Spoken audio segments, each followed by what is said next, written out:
Last time ಬೇರೆ ಬೇರೆ ರಾಜ್ಯಗಳಲ್ಲಿ ಕೂಡ ದಲಿತ ಸಿಎಂ ಮಾಡಿದಿರಂತ ನೀವೇ ಎಕ್ಸಾಂಪಲ್ ಕೊಟ್ರಿ. ಕರ್ನಾಟಕದಲ್ಲಿ ಯಾಕೆ ಸಾಧ್ಯವಾಗ್ತಾ ಇಲ್ಲ? ಸಾಧ್ಯ ಆಗಲ್ಲ ಅಂತ ಹೇಳಿದ್ದಾರೆ. ಯಾರು ಹೇಳಿದ್ದಾರೆ? ಮಾಡಲ್ಲ ಅಂತ ಹೇಳಿದ್ದಾರೆ.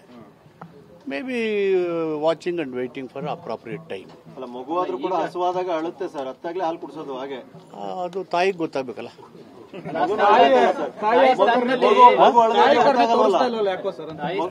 ಎಐಸಿಸಿ ಅಧ್ಯಕ್ಷರು ಮಲ್ಲಿಕಾರ್ಜುನ್ ಖರ್ಗೆ ಅವರೇ ಕೂತಿದಾರಲ್ಲ, ತಾಯಿ ಕರುಣೆ ಇರೋದ್ರಿಂದ ಎಲ್ಲ ನಡ್ಕೊಂಡು ಹೋಯ್ತಾ ಇರೋದು. ಇದ್ರ ಮಗು ಇಷ್ಟೊತ್ತಿಗೆ ಮಾಲ್ ನ್ಯೂಟ್ರಿಷನ್ ಸಿಂಡ್ರೋಮ್ ಕ್ವಾಸಿಯೋಸ್ಕರ್ ಅಂತಾರೆ, ಹಂಗೋಗ್ಬಿಟ್ಟು ಹೋಗ್ಬಿಡೋದು. ಅಂದ್ರೆ ಆರೋಗ್ಯವಂತ ಮಗು ಇದೆ, ಟೈಮ್ ನೋಡಿ ಅಳುತ್ತೆ, ಇಲ್ಲಾಂದ್ರೆ ಇಲ್ಲ. ಆರೋಗ್ಯವಂತ ಮಗು ಅಂತೂ ಇದೆ, ಏನ್ ಸಮಸ್ಯೆ ಏನಿಲ್ಲ, ಅಳೋ ಪರಿಸ್ಥಿತಿ ಇಲ್ಲ. ಅವಳೋ ಪರಿಸ್ಥಿತಿ ಅಂತ ಏನಿಲ್ಲ. ಅಂಬೇಡ್ಕರ್ ಹತ್ತಿದ್ರೆ ಈ ಪರಿಸ್ಥಿತಿ ಬರ್ತಾನೆ ಇಲ್ವಲ್ಲ. ಸೈದ್ಧಾಂತಿಕ ಗಟ್ಟಿಯಾದ ನಿಲುವು ಹೋರಾಟ ಮತ್ತು ಅದು ಗ್ರಹಿಸಿದಂಥ ಶಕ್ತಿ ಇದೆಯಲ್ಲ, ಬೌದ್ಧಿಕ ಶಕ್ತಿ, ಅದೆಲ್ಲ ಬಳಸಿ ಫಲಗಳು ಸಿಗ್ತಾ ಇದ್ದಾವೆ.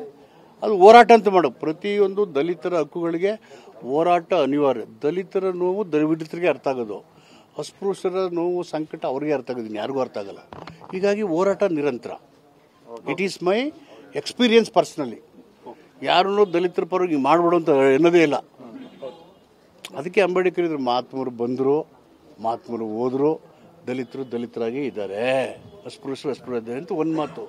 ಮತ್ತು ಇನ್ನೇನು ಹೇಳಿದ್ರು ನಮಗೆ? ಇದೆಲ್ಲ ಹೊಡೆದಾಡ್ತಾರಲ್ಲ, ಈ ಧರ್ಮ ಆ ಜಾತಿ ಅಂತ. ಯಾವ ಧರ್ಮ ಯಾವ ಜಾತಿ ನಿಮ್ಮ ಉದ್ಧಾರ ಮಾಡಲ್ಲ, ನಿಮ್ಮ ಉದ್ಧಾರ ನಿಮ್ಮ ಕೈಲಿ ಇದೆ ಅಂತ ಹೇಳಿದ್ದಾರೆ. ಇದು ದಯವಿಟ್ಟು ನಮ್ಮ ಪ್ರಜಾಪ್ರಭುತ್ವದ ಆಧಾರ ಸ್ತಂಭ. ಈ ಸಂಗತಿಗಳನ್ನ ಹೇಳಿ ಯಾರು ದಲಿತರ ನೋವಿಗೆ ಸ್ಪಂದಿಸೋದಿಲ್ಲ. ದಲಿತರ ಕಷ್ಟ ಯಾರು ಅಂದ್ರೆ ಅದಕ್ಕೆ ಸೆಪರೇಟ್ ಆಗಿ ನಿಮ್ಗೆ ಇಟ್ಟಿದ್ದೀನಿ. ಅದು ಆ ಥರ ಆಯ್ತಾ. ಮತ್ತು ದಲಿತರ ನೋವು ದಲಿತರಿಗೆ ಅರ್ಥ ಆಗೋದು, ಅಸ್ಪೃಶ್ಯರ ಸಂಕಟ ಅವ್ರಿಗೆ ಗೊತ್ತಾಗೋದು. ನಂದು ಅನುಭವ, ನನ್ನ ಸೀರಿಯಸ್ ಕನ್ಸರ್ನ್ ಮತ್ತು ನಂದು ಪೇಯ್ನು. ರಾಜ್ಯದ ದಲಿತ ಸಮುದಾಯದ ನೋವು ನಿಮ್ಮ ಹೈಕಮಾಂಡಿಗೆ ಅರ್ಥ ಆಗ್ತಾ ಇಲ್ವಾ ಹಾಗಾದ್ರೆ?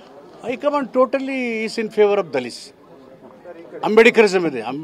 ಇವ್ರು ನೋಡಿ, ಮಲ್ಲಿಕಾರ್ಜುನ್ ಖರ್ಗೆ ಅವರು ಮತ್ತು ರಾಹುಲ್ ಗಾಂಧಿ ಬಗ್ಗೆ ನನಗೆ ವಿಪರೀತವಾದಂಥ ಹೆಮ್ಮೆ. CWCದಲ್ಲಿ ಜೈ ಬಾಪು, ಜೈ ಭೀಮ್, ಜೈ ಕಾನ್ಸ್ ಇಟ್ಕೊಂಡು ಕಾನ್ಸ್ಟಿಟ್ಯೂಷನ್ ಬುಕ್ಕನ್ನೇ ಪ್ರತಿಪಾದನೆ ಮಾಡ್ತಾ ಹೊರಟಿದ್ದಾರೆ. ಇಡೀ ದೇಶದಲ್ಲಿ ಸಂವಿಧಾನದ ಜಾಗೃತಿ ಮೂಡಿಸ್ತಾ ಇದ್ದಾರೆ. ಅಂಬೇಡ್ಕರ್ ಒಂದು ಮಾತಾಡಿದರೆ ನನಗೆ ಈ ದೇಶದ ಜನರಿಗೆ ಅಂಬೇಡ್ಕರ್ ಏನು ಅಂತ ಅರ್ಥ ಆಗೋದಿಲ್ಲ. ಅವರು ಯಾವಾಗ ನಾನು ಅರ್ಥ ಇದ್ದೀನಿ, ಸಂವಿಧಾನನ ಓದೋದಾಗ ಅಂತ ಹೇಳಿದ್ದಾರೆ. ಸೊ ದಟ್ ಆ ಕೆಲಸನ ಕರ್ನಾಟಕದಲ್ಲಿ ನಾನು ಮಾಡಿದ್ದೀನಿ. ದೇಶದಲ್ಲಿ ಖರ್ಗೆ ಅವರು ಮತ್ತು ರಾಹುಲ್ ಗಾಂಧಿ ಮಾಡ್ತಾ ಇದ್ದಾರೆ.